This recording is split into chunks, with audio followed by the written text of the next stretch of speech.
साथियों, मैं doctor Manoj Ahuja Ahuja news channel में आपका हार्दिक अभिनंदन करता हूं। आहूजा न्यूज़ बुलेटिन देखने से पहले हम आपको बता दें, हमारा न्यूज़ चैनल कोई प्रोफेशनल चैनल नहीं है। हमारे से जो लोग जुड़े हुए हैं, जो हमारे सब्सक्राइबर्स हैं, उनकी खबरों प्राथमिकता से दिखाना हमारा पहला उद्देश्य है। इसके साथ ही हम लीगल अपडेट दिखाते हैं। इसके अलावा मसूदा विधानसभा से जुड़ी खबरें दिखाना भी हमारी प्राथमिकता में शामिल है। कहीं भी किसी के साथ अन्याय हो रहा हो, किसी के साथ अत्याचार हो रहा हो, वो यदि हमारे पास खबर भेजते हैं तो हम उस खबर को प्रॉपर मंच तक पहुंचाते हैं, उसकी आवाज बनने की कोशिश करते हैं। हमारा न्यूज चैनल ऐसे कई लोगों को उनकी समस्याओं को निवारण कर चुका है। आज फिर हम आपके पास महत्वपूर्ण खबरें लेकर के आ रहे हैं। और अगर आपने हमारे न्यूज चैनल को सब्सक्राइब नहीं किया है तो आइए, आप भी हमारे परिवार के सदस्य बनिए, हमारे न्यूज चैनल से जुड़िए। आपकी खबरें भी दिखाना हमारी प्राथमिकता है। आइए आज की विशेष खबरें देखते हैं। रीट परीक्षा में धांधली के खिलाफ सीबीआई जांच की मांग को लेकर विधानसभा घेराव हेतु भाजपा अजमेर देहात जिलाध्यक्ष देवीशंकर भूतड़ा जी के नेतृत्व में वर्चुअल तैयारी बैठक व प्रदेश उपाध्यक्ष व अजमेर संभाग प्रभारी प्रसन्नचंद जी मेहता, भाजयुमो अध्यक्ष अर्जुन नालिया के सानिध्य में संपन्न हुई, जिसमें भाजपा प्रदेशाध्यक्ष डॉक्टर सतीश पुनिया पर कोटा प्रवास पर हुए हमले की निंदा की। सतीश जी पुनिया के ऊपर कांग्रेस कार्यकर्ता द्वारा किए गए हमले से यह साबित होता है कि कांग्रेस यह नहीं चाहती, गहलोत सरकार को डर है कि सीबीआई जांच से उनके काले चिट्ठे खुलने तैयार हो जाएंगे। कि रीट की सीबीआई जांच हो, राजस्थान के हर एक युवा की मांग है। इन सभी मुद्दों को लेकर आज जिलाध्यक्ष जी के नेतृत्व में वर्चुअल बैठक रखी गई, जिसमें 15 तारीख को अजमेर देहात से ज्यादा संख्या में भाजपा कार्यकर्ता जयपुर पहुंचेंगे।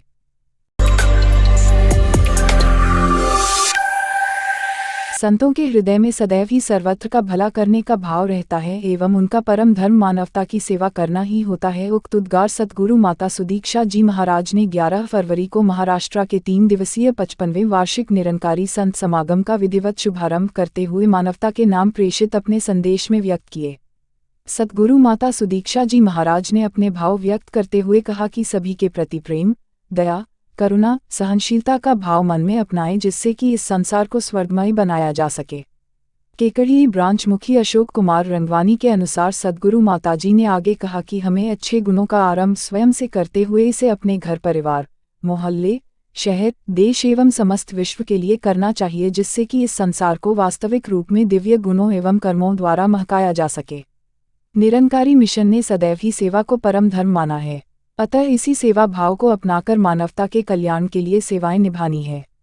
परिवर्तनशील परमात्मा पर विश्वास करें। समागम के प्रथम दिन सत्संग समारोह के समापन पर विश्व भर के श्रद्धालु भक्तों को अपना आशीर्वाद प्रदान करते हुए सद्गुरु माताजी ने कहा कि विश्वास जब तक मन में ना हो तब तक भक्ति संभव नहीं, अतः हमें क्षणभंगुर रहने वाली वस्तुओं पर विश्वास न करके वास्तविक रूप में स्थायी रहने वाले इस निरंकार पर विश्वास करना चाहिए, जिसका अस्तित्व शाश्वत एवं अनंत है।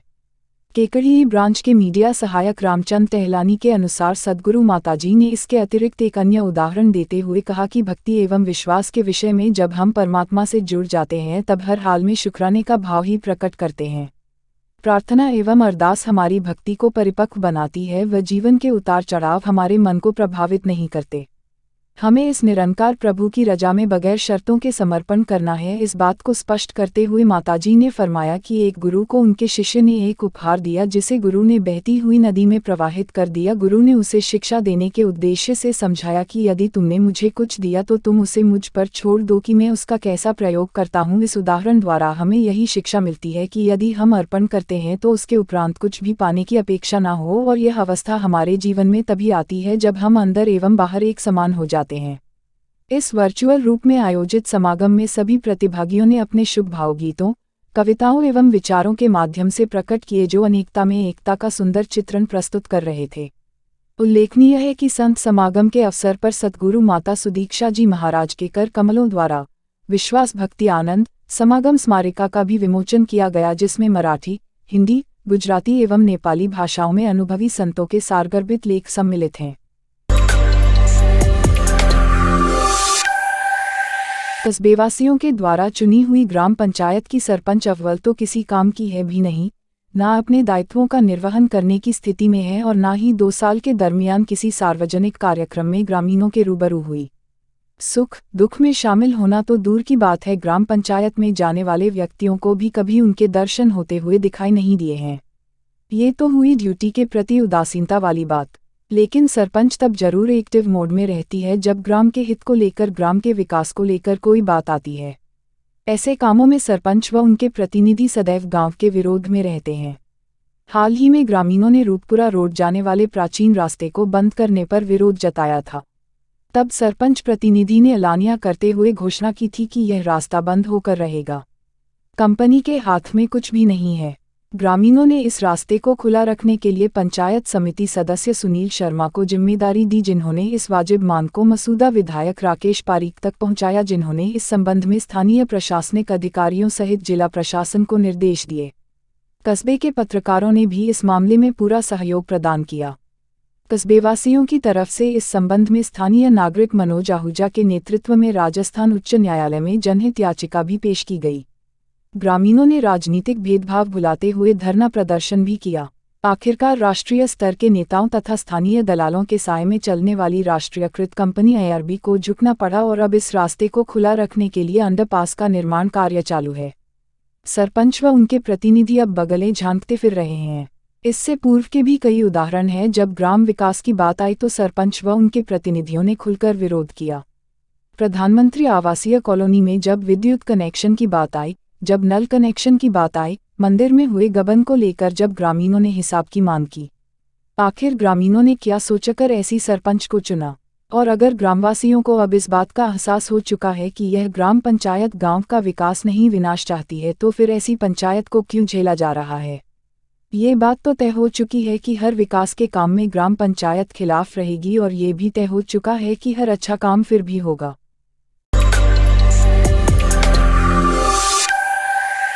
क्षेत्रवासियों को राशन का सामान लेने के लिए मशक्कत करनी पड़ रही है। इन दिनों उपभोक्ताओं के सामने एक बड़ी दिक्कत आ रही है। इन मशीनों को लेकर पहले यह समस्या आती थी कि बुजुर्गों के अंगूठे मशीन द्वारा रीड नहीं किए जा रहे थे। अब दूसरी समस्या यह है कि पॉश मशीनों को इंटरनेट का नेटवर्क नहीं मिल रहा है।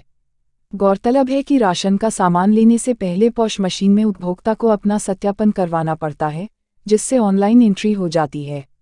इसके चलते राशन लेने वाले को पहले सत्यापन करवाने के लिए राशन की दुकान के आसपास मशीन लिए घूम रहे दुकानदार के साथ भटकना पड़ता है। जहां नेटवर्क मिले वहां उसका सत्यापन होता है और बाद में राशन की दुकान में जाकर सामान लेना पड़ता है। कस्बे के आसपास यह समस्या आ रही है। वहीं पहले विभाग द्वारा इस समस्या से निपटने के लिए एंटीना भी मुहैया करवाए गए, लेकिन वो भी कारगर सिद्ध नहीं हुए। राशन दुकानदार को एक अटेंडेंट रखना पड़ रहा है। जहां नेटवर्क नहीं आ रहा है वहां राशन डीलर को अपने साथ एक अटेंडेंट भी रखना पड़ता है, ताकि एक व्यक्ति पॉश मशीन से छत पर या अन्य किसी जगह सत्यापन करवाए और दूसरा व्यक्ति दुकान में बैठकर राशन का सामान दे। पॉश मशीन छत पर रख लगा रहे अंगूठा। बांदनवाड़ा कस्बे के गांव की सोसाइटी में पॉश मशीन में नेट कनेक्टिविटी की समस्या आने से पॉश मशीनों को छत पर रखना पड़ता है। राशन लेने आने वाली महिलाओं पुरुषों को पहले छत पर चढ़कर पॉश मशीन में सत्यापन करवाना पड़ता है और बाद में नीचे आकर राशन ले जाते हैं।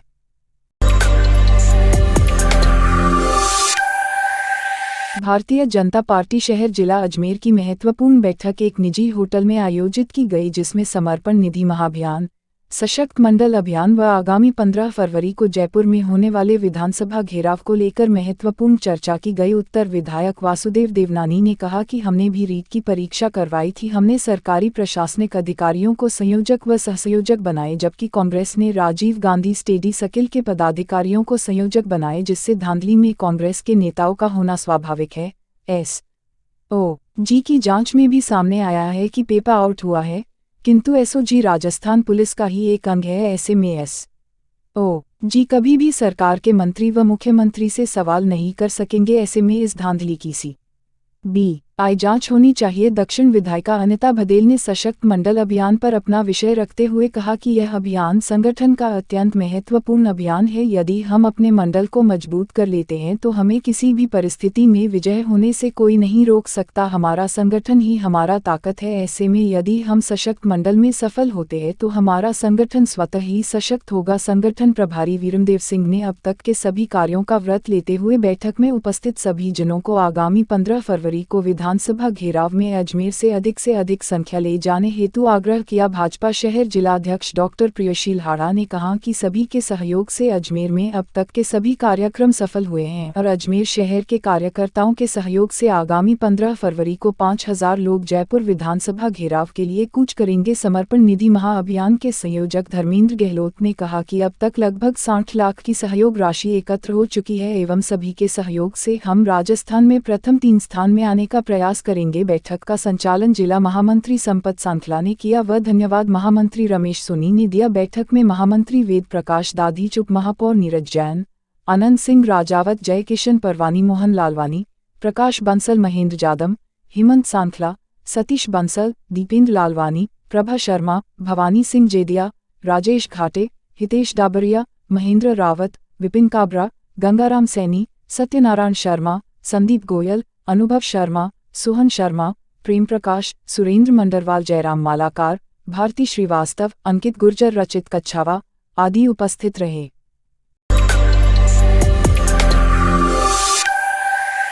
राजस्थान न्यायिक सेवा के अधिकारी दिनेश गढ़वाल का आज 17 साल की बेहतरीन न्यायिक सेवाओं के अवसर पर नसीराबाद के अधिवक्ताओं व पत्रकारों ने अभिनंदन किया।